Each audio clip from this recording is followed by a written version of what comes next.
Welcome, Lucile. Good to have you with us. And we're expecting some good stories out of you today. Let's start out with where you were born. Grant Hospital, Columbus, Ohio. And where do you remember going after that? I have no idea, because when I was 20 months old, my father's parents took me, and they had me for a year. Really?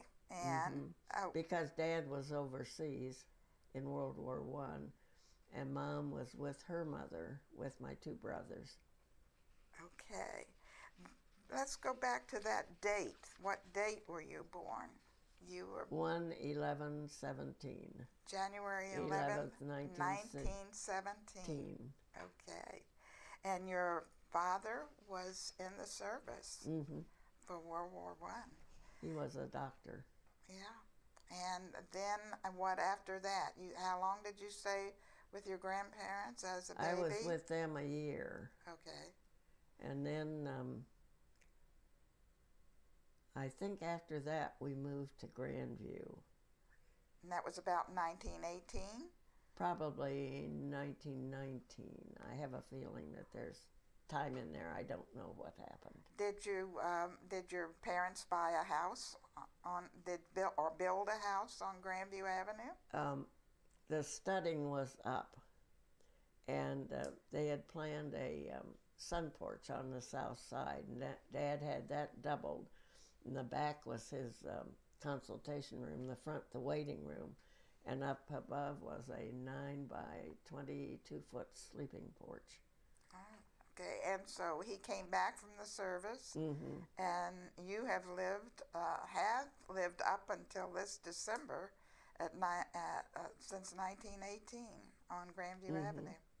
So well, 1 year we lived in Cincinnati. Okay. Yeah. So tell us about some activities during your childhood when you were on Grandview Avenue. Were there other houses? Oh, yes. Okay.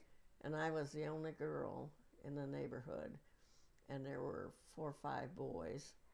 And at the corner of Mulford and Grandview, where there are 3 houses now on the northeast corner, was our playground.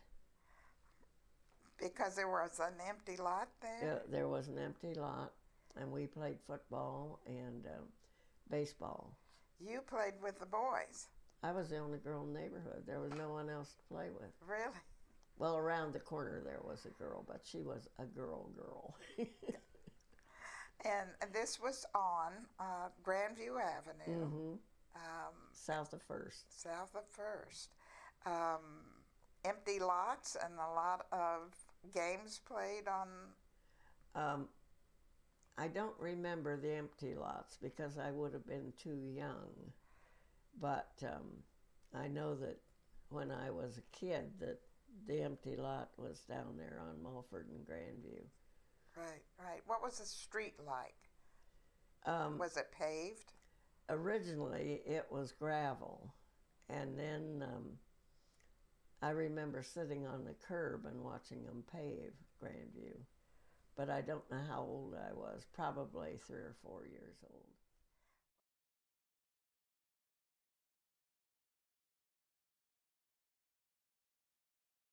Do you remember about things that you did for fun in high school? Let's sort of think about your high school years.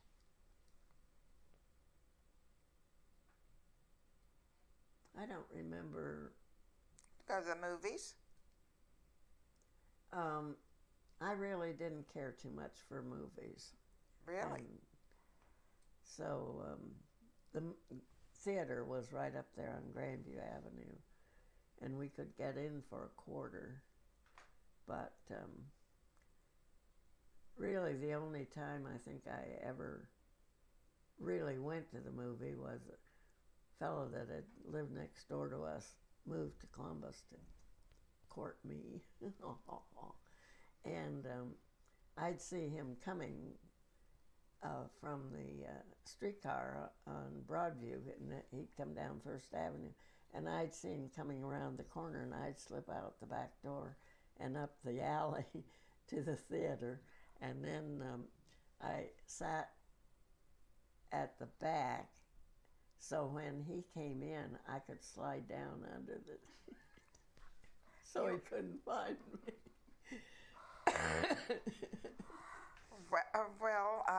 That's not in keeping with your playing with football with the boys. Was I ever glad I never married? He wanted me to marry him, but it was right in the middle of college, and I knew that college and marriage wouldn't mix. But he turned out to be about this fat, and I was so glad. And I had forgotten that his mother was a pacifist, and she and I would have really gotten into lots of arguments during the war. So let's talk about the war. You're talking about World War II now. Yes. And how did that affect your high school days? I was out of high school. You were out of high school then? I graduated in 34. Sure. 34. Yeah. And right. I graduated from college in 40. Okay. Yeah. Okay. But I had taken Granddaddy down to Aunt Evelyn's in Lexington, Kentucky, and had taken him down on the train. And the station in Cincinnati was absolutely full of servicemen. And I told Granddaddy to hang on to the back of my jacket, because if we got separated, I would never find him. And this great big Marine heard me. And so he got in front of me and he said, pardon me, my grandfather's coming through. And he got us over to the train. Wow. So I knew I wasn't going to come back on the train. So I came back on the bus. And at Cincinnati, I had the window seat, and this soldier got on, and he wanted to know if anyone was sitting there, and I said no, so he sat with me. And of course, I never talked to anybody, so we got into a conversation, and he said that, he asked me if I had anyone in the service, and I said my brothers and the fellows I'd grown up with, and I said, I still write to all of them, and he said, I have nobody to write to me. Would you write to me? So I gave him my address, because he didn't have an address. He was going to Pine Camp, New York. And so then he sent me his address, and we corresponded until he was transferred to probably Fort Benning. And he met a woman down there, and he married her.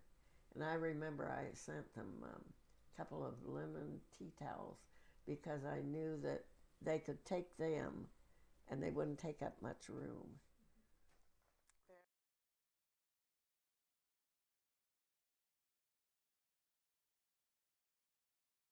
Yeah. You mentioned your nickname. You had a nickname. My brother couldn't say sister. He said Diddis. So I ended up with Diddy.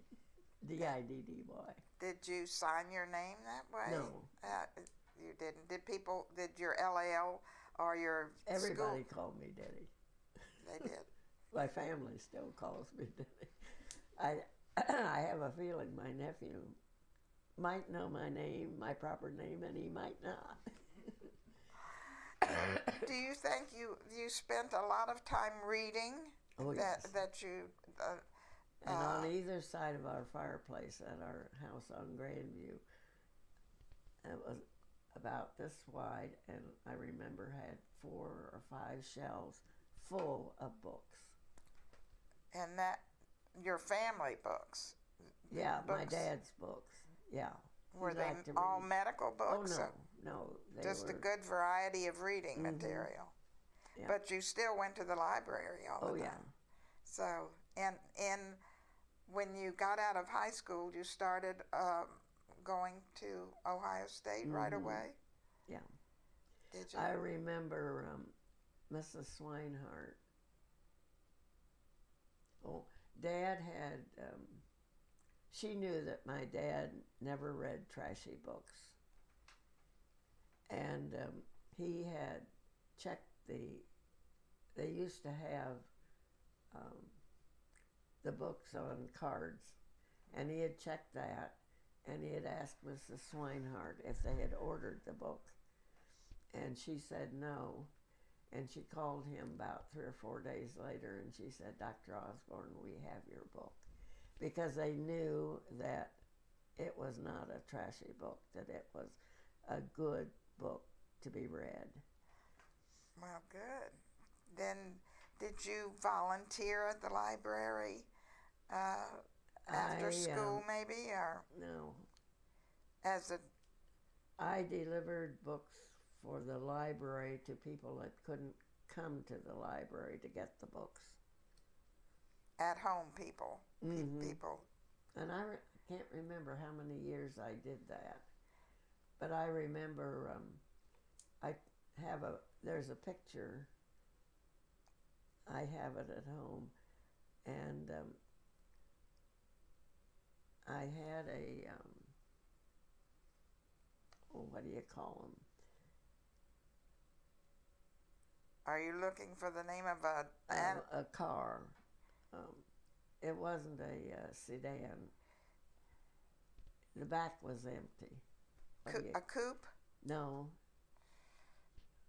Do you remember the brand name of the car? Was it a Chevrolet or a Ford? No, but I'm trying to think of what you call them. Anyway, there's a picture of me taking some bag of books out of the back, and my dog standing there. And one lady always wanted to have me bring my dog in. And then one time I had two of my nephews stayed with me one summer. I think their dad was getting divorced or something. I think his wife had run off with somebody. Anyway, Dad and I ended up with the boys. And so Jesse used to go with me. He was the younger one. He was 6. And this one lady wanted Jesse to come in, and she had on a table about this big around these very delicate cups. And I said, Jesse, when we go in there, don't you dare go near that table. So you had a pet. Did you have pets all through your life?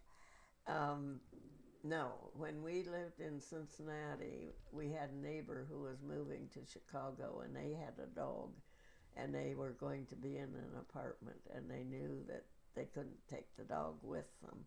And the dog had always followed. Down there, I was the only girl and a bunch of boys, and the dog always followed us. And so the woman was really smart. She asked my mother if we could have the dog. She didn't ask us. And Mom said that we could. So we brought Sandy back to Columbus with us. And about 5 years later, the woman and her daughter were visiting on people that lived on the corner of Inglis and Grandview. And they came up to see Sandy, and the minute Sandy heard their voices, that dog was over at that door, the tail just a going. Remembered yes. The former owner. Mm-hmm. Yeah. So did you have Sandy long, and was that the only dog that you had? No, we had Sandy, I don't know how long we had Sandy, and then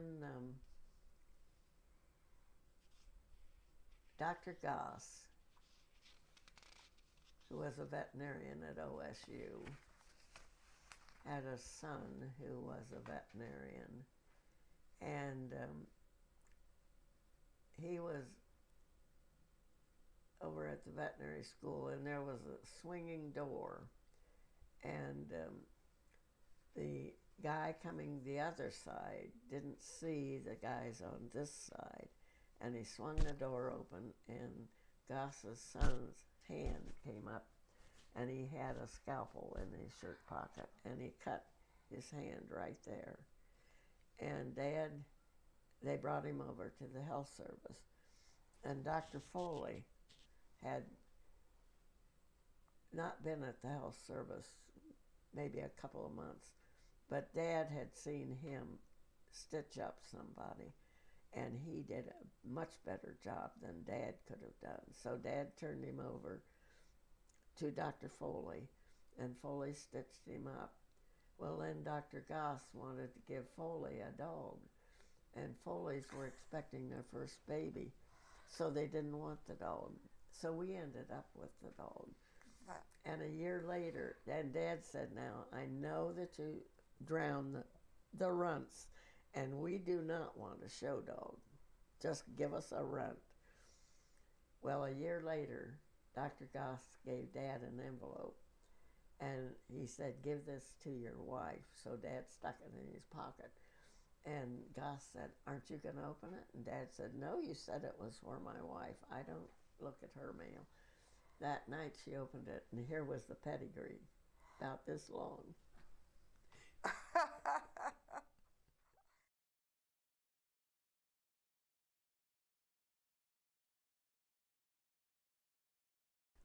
Do you remember any particular formal dance that you might have gone to, and what was that occasion? I went to a junior prom at OSU. I went to one dance at Grandview, and George Sigafus was his name. They lived on Lincoln Road. And he took me. Do you remember your dress?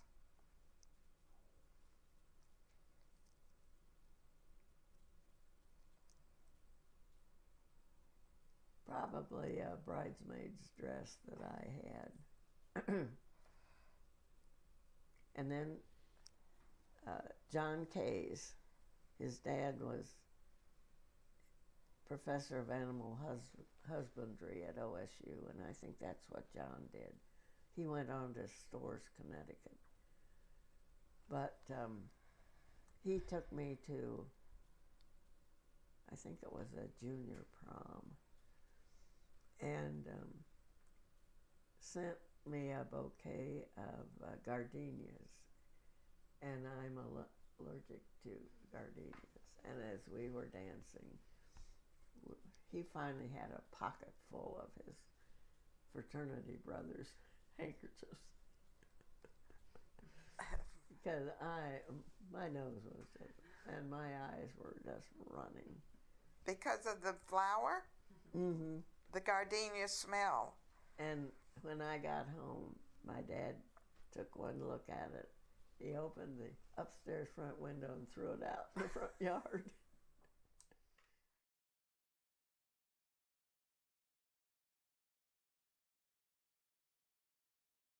Well, Tyrone Power was about 10 years old when he was visiting his cousin, Bud Becker, who lived at the corner of Inglis and Grandview, where Terry Alexander lives now. Okay. And he came to visit during the summer? it had to have been during the summer because I was out walking up Inglis Avenue very slowly, and Bud, or Tyrone, you'd call it harassment today, and I forget what it was. But anyway, I told him to come down, and his cousin Bud said, "Don't go down. She either will break your nose or bloody it." Well, the day before, I had Bud across the street, and I had him down and beating his head on the sidewalk when Aunt Nan Hoffman came out and rescued him. I figured if they got any cuts or bruises, my dad could take care of them.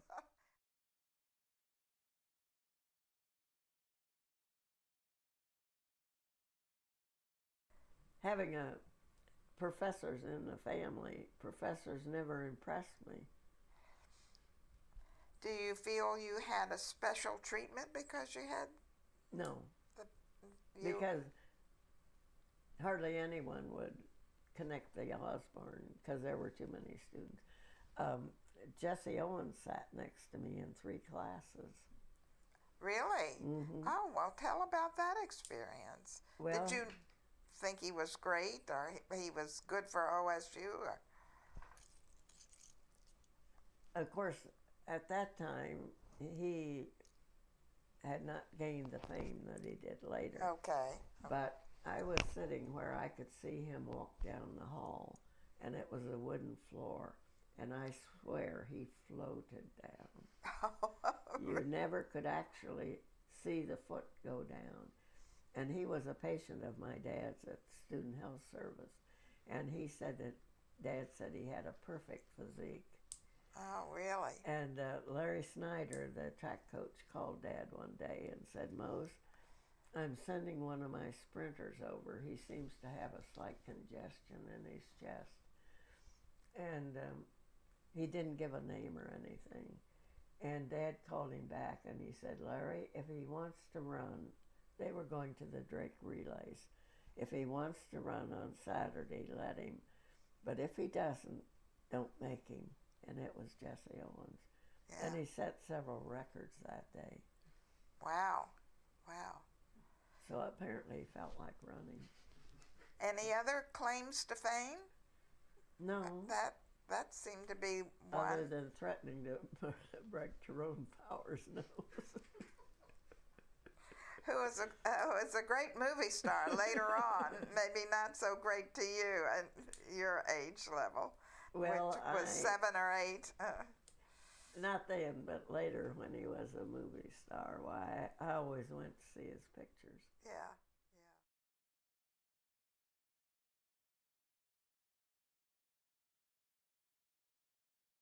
yeah. Right. And you drove down here today to be with us. Yeah. From Claremont Village. Retirement Village. Up on Bentry Boulevard, up toward Westerville. Well, I've got to go over to 3rd Avenue and get my car put back together. Anything that you think that you might have left out that you didn't tell us about? No. No secrets. No. Well, thank you, Lucile. How wonderful for you to be with us, and what a treat you are. What a mentor you are. I still remember the names of people that lived across the street from me. You sure did. You listed them, and I'm sure we'll enjoy hearing those names again too. And now I don't know the name of the people on the corner in the next house, but across are the Grahams, Lona Kemmerling, Suitors. The next house, the fellow was principal here, and for some reason or other, he got fired. And the others I don't know. If I were still living on Grandview Avenue, I'd know. Yes, yeah. I think we have enjoyed having you very much. Thank you. I know we have. And thanks for coming.